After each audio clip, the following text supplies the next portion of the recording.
In today's video, I'm going to teach you how to create a new list view in Salesforce Lightning. This guide will be invaluable for anyone looking to customize their Salesforce experience by tailoring data visibility to better suit their needs. So let's dive in. First, what you'll want to do is head over to the app launcher in your Salesforce Lightning interface. The app launcher is your gateway to accessing all the objects available on the platform, such as accounts, opportunities, and leads. Simply search for and select the object that is most relevant to the list view you wish to create. Once you have navigated to the desired object's list page, look towards the top right corner of the screen. Here you'll find the gear icon. This little icon is key to accessing various customization options within Salesforce, so click on it.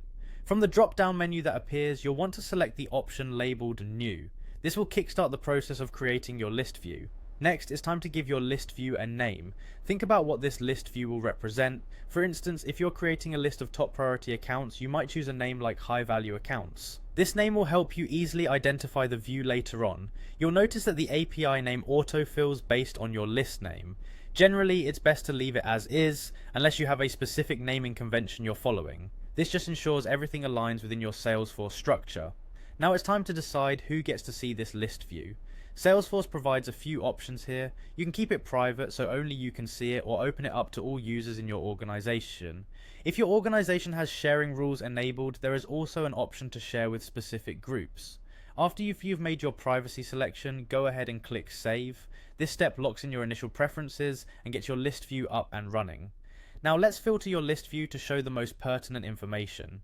You can do this by clicking on the filter icon, which resembles a small funnel. This will bring up the filter editing panel. Here you can add conditions to refine the data that appears on your list. For example, you might set a condition to display only those accounts with an annual revenue greater than $1 million. Once you've set a filter, click Done to apply it. Feel free to set multiple filters as needed to zero in on the exact data you require. When you're satisfied with the filters, remember to click Save.